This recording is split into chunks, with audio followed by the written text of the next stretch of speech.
Hello everyone, it's time for another UFC Fight Night review. This one is at the Arena Ciudad de Mexico in Mexico City, Mexico.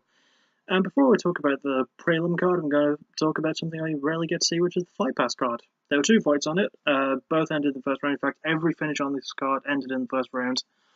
Juan Rinaldi defeated Alvaro Herrera in round 1 with a submission Von Flue choke, and Joseph Morales defeated Roberto Sanchez also in round 1 with a rear naked choke. Speaking of the Von Flue choke, Gary Copeland was the referee for it, and I'm guessing the dude has not really seen many Von Flue chokes. In fact, I didn't really know it was one until the commentators pointed it out when Joe and Rinaldi got it. So, yeah, Rinaldi had Herrera against the cage and managed to get the choke in, but it did look like it was just kind of a takedown until you saw Herrera tapping on Rinaldi's side. But because Copeland was following that and he just saw a takedown, he didn't really do anything. And from the angle he was in, he couldn't really see the tap. So Herrera had to reach over and tap on the back of Rinaldi, which was higher up. Then Copeland stepped in and stopped it. I don't think it was a back call. I just think that Copeland was in the wrong place to see that because, as I mentioned, the Von Flue choke, not a very popular submission, not really well done. It's very rare, and the only person doing it is, to be honest, really is Oven St. Preux, who calls it the St. Preux choke. In reference to Von Flue. So yeah, I mean, it was a good way to start things off, and Joseph Morales got performance of the night for his finish as well over Roberto Sanchez. So not much else needs to be said. Really, really well done from both men. Then we get to the first actual fight of the prelim card with Jose Alberto Quinones against Diego Rivas. Now, before this fight, I was kind of spoiled on the prelim, on the Fight Pass ones, that the two Mexicans fighting would have lost. And I was spoiled on that because I didn't know that I was going to be seeing the Fight Pass fights. Because in round 1 of this fight, the commentator said, the two Mexicans that came before Quinones lost, can Quinones get the win? And he did, decision. Alright fight, Was he unanimous? Yeah, it was.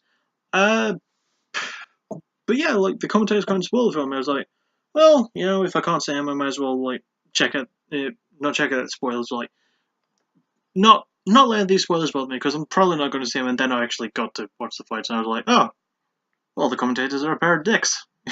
I mean, they didn't know, obviously, that I was going to be able to see the Fight Pass fights. I didn't know I was going to be able to see him, so yeah, it was kind of weird. As for the fight itself between Quinones and Rivas, not fantastic, but not really terrible. It's middling to good, in my opinion. It was an alright fight. It was a decent enough way to start things off. Sorry. So I've got no complaints. It was a good enough start. So yeah. Next up is Henry Briones against Ronnie Yaya, and Yaya won by Kimura in round 1, actually getting a finish at the same time as John Rinaldi did with 2 minutes and 1 second in. I forgot to mention the Morales fight was almost 4 minutes, 3:56 into round 1. So yeah, Yaya versus Briones. I believe Briones initiated the takedown and went for a submission but didn't get it. Yaya managed to roll out and got some backside mount thing and managed to get the Kimura, and he won. He managed to get a tap out, so yeah. I may have mentioned this already, but Morales did get performance of the night, so just remind myself of it so I don't have to say it again, even though I probably will want to saying again, so yeah. Also, I'm sorry if I'm out of sorts. I kind of got to this point already 5 minutes ago, but I accidentally pressed the wrong button and closed down the recording, so I've had to do these parts all over again. It's a bit annoying. So yeah. On to the next one. Next fight was Hector Sandoval against Dustin Ortiz, and Dustin Ortiz won by knockout within 15 seconds, becoming one of 2 men to get performance of the night. Well, one of 2, yeah, only men got performance of the night, no women did, because, let's see, well, the only women who fought, none of them finished the fight, that went the distance. Spoilers, waka waka. Anyway, so Ortiz won in 15 seconds with a knockout. I think this will definitely showcase Ortiz more better as a fighter because I enjoy seeing him fight. I think he's very underrated. I think he's someone who's going to go pretty far as a bantamweight. Maybe he'll challenge for a belt someday. I enjoy watching him fight. It was a really good showing from him, He got performance of the night for it, 15-second finish. really, really good. Just a lot of fun to watch. On to the next one, which I believe is... It's the last fight of the prelim card. Yay.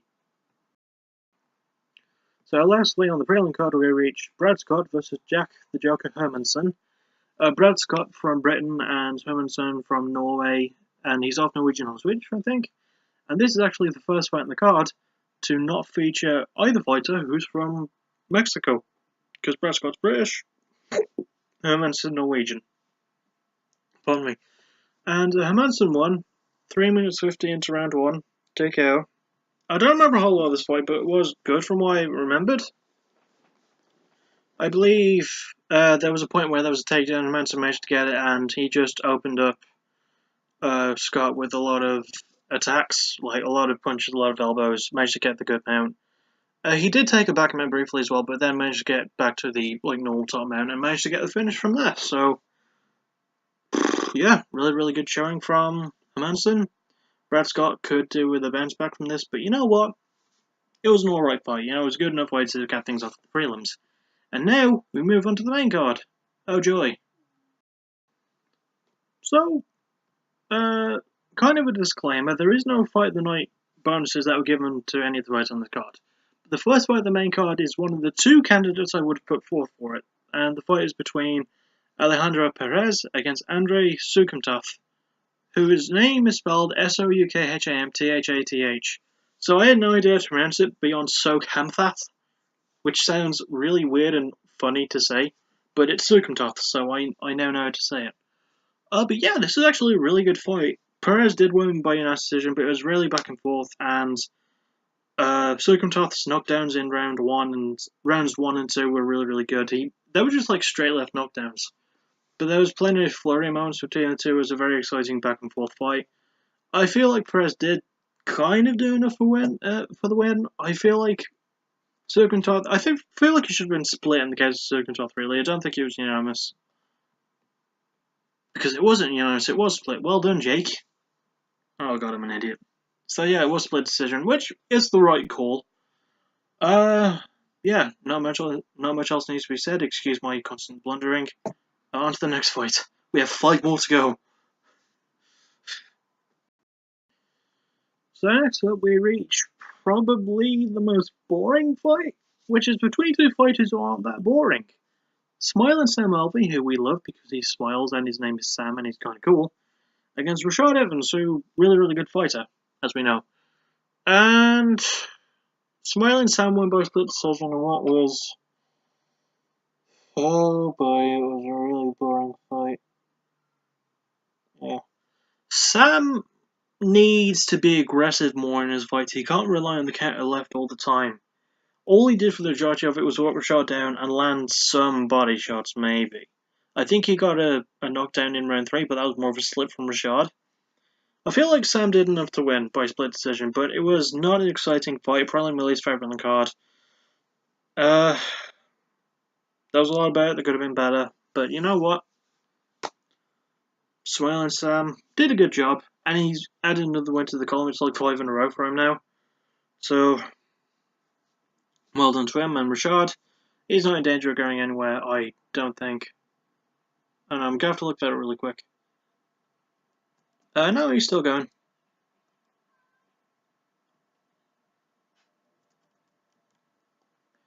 So yeah, on to the next one. Next up is another really good one with Humberto Bandone against Martin Bravo, which ended in 26 seconds when Bandone landed a knee on Bravo in round 1 in 26 seconds. I don't know why I said this was a good fight because it was a really fast finish, but yeah, it was a lot better than the last one. So yeah, Martin Bravo went in undefeated with 12-0 and is the native Mexican, whereas Bandone is from Peru. And he landed a good couple of kicks. Then Barney landed a head kick, which kept Bravo guessing. And then Bravo moved in for a punch. And then he ate a knee and was knocked out instantly. And when I say instantly, I mean stiff as a board instantly. And that made me really happy because it's been such a long time since I last saw a fighter get knocked out so hard that they just went into rigor mortis, where they were just like that, and that looks really weird. I'm doing an Indian dance. Wow, what's wrong with me today? But yeah, this was a good fight. Really good showing from Barney, and Bravo did suffer a loss. But you know what? Really good showing, regardless. And Barney was one of the one of the remaining people to have gotten a performance of the night. And the last person to get performance of the night was Nico Price against Alan Jouban. Price won by TKO 1 minute 44 seconds into round 1. And yeah, he got performance tonight in what was initially what I thought was a bullshit call. Once again, Gary Copeland was on hand, and he seems to be the king of bullshit calls, it seems. It was a fairly decent enough back and forth fight. I think there might have been a takedown early. Well, I say early. The fight ended in 1 minute 44 seconds. It was not a long fight. So Price managed to land a good couple of punches, which knocked down Jouban, and he was super wobbly. You could tell. Then Price went and landed a couple of more punches, and that seemed to be about it. But he genuinely looked like he was going for a rear naked choke finish or something. But Copeland stopped him before he could do that. Like, Price wasn't complaining because he won. Regardless, probably not the way he wanted to, but he won. I mean, I said not the way he wanted to. He was super intense afterwards. Like, he was bragging about it. Obviously, he just got to win by striking finish. By TKO. So, pardon me. So, I did initially think that this was a bad call until I saw how wobbly Jouban still was afterwards, and Copeland helped him up to his feet.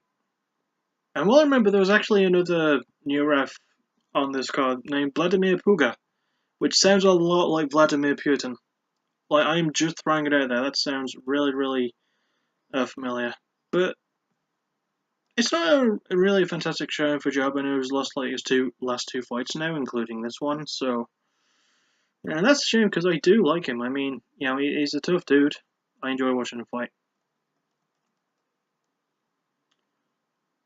So, yeah, I guess onto the current main event now. Price was the last man to get performance tonight, so well done to him. Yay. Onwards. We now move on to the co-main event between Alexa Grasso and Randa Markos, and this was my other candidate for Fight of the Night, to be honest. I think it might be like my overall candidate as well, because it was a much more exciting fight than Circumtoth versus Perez. There was a lot of really exciting back and forth, a lot of really good submission threats, really good takedown exchanges. Really amazing punching and brawling, like, between the two ladies. Really amazing fight. I kind of feel like they were gypped out of Fight of the Night, even though it wasn't given at all. But if I had to have given it to any of them, I would have given it to this one, personally. It was a really enjoyable fight. In a card that's like, in my opinion, it was alright, this card has been. And I haven't even gone to the main event to give my full, thing, But yeah, it was a really, really good fight, this. And I'm amazed that it didn't get Fight of the Night. I feel like the ladies got screwed out of an extra payday. Then again, it was a catchweight fight, so maybe that has something to do with it. And finally, we reached the main event of the evening between Sergio Pettis and Randa Moreno. And round one very much went in Moreno's way. He got a he managed to get a good takedown early, managed to take the back and lock in the body triangle, and went for the rear naked choke like 10 times and didn't really get it. That was round one. In rounds 2, 3, 4, and 5, Sergio pretty much kicked his ass, landed some good takedowns of his own, while Brandon got one late in round 5. But yeah, he managed to land a lot of good striking, a lot of good counters, and just basically Moreno was, to quote my dad as he watched the fight with me, Moreno was just kind of dead on his feet. And I kind of yeah, I have to agree, it wasn't really a good showing from Moreno. Especially in his hometown, where he was getting the most cheers out of anyone on that card. Any other Mexican or non-Mexican, any other fighter on that card. Like, he was getting the most crowd.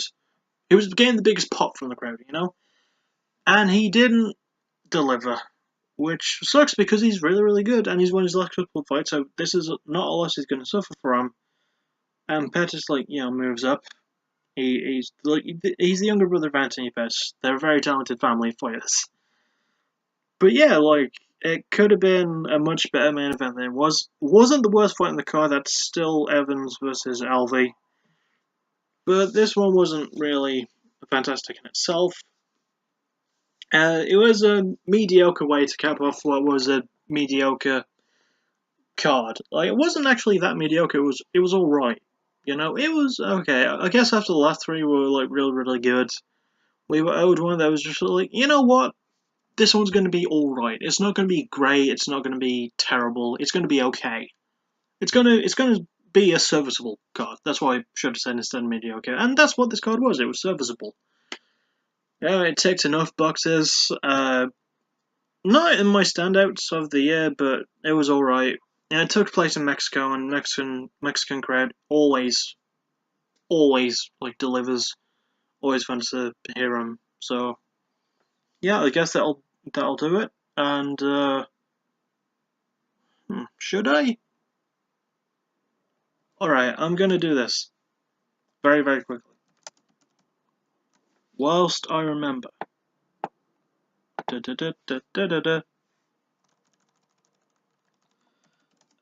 Shortly before the main event,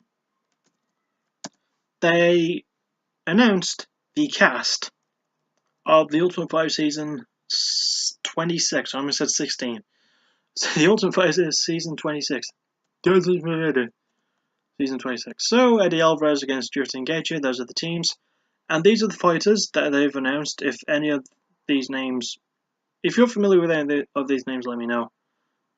So we have Ariel Beck, Deanna Bennett, Shayna Dobson, Sajara Eubanks, Melinda Fabian, Karine Gavorgian, I think I said that right, Bob Honchak, Christina Marks, Roxanne Modafferi, Nico Montano, Lauren Murphy. I know I've seen that name. Oh, she's actually in the UFC, or she was.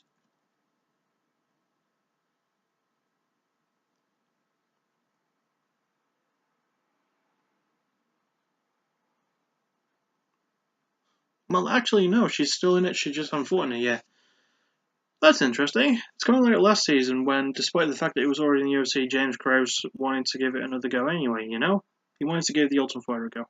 So yeah, Lauren Murphy, Rachel Ostovich-Burden, Gillian Robertson, Maya Stevenson, Montana Stewart, and Emily Whitmire. So that might be worth looking forward to. Obviously, I'm going to review it when it starts. And speaking of reviews, I don't know when, but you'll see the debut episode of What a Concept before the first episode of the new Ultimate Fighter season airs. I'll promise you that much. I kind of wrote a basic thing for it. This is a post review announcement, obviously. I kind of wrote a basic thing for it, but it feels a bit lazy to me. And I know World Concept is not something I'm going to take as seriously as I do backtracking on these UFC reviews, but I'm gonna try and work a bit harder on it than I have been, because I wrote the entirety of the first episode yesterday. The 2 sessions I'm on the laptop. So yeah, I'll definitely try and work more on it and make it a more presentable thing when I do record it and upload it. So yeah, with that in mind, I hope you enjoy what I do come up with, and I hope you enjoyed this. And I'll see you all in my next video, whichever video that is, and whenever it will be. So take care, and thank you for listening. You're awesome.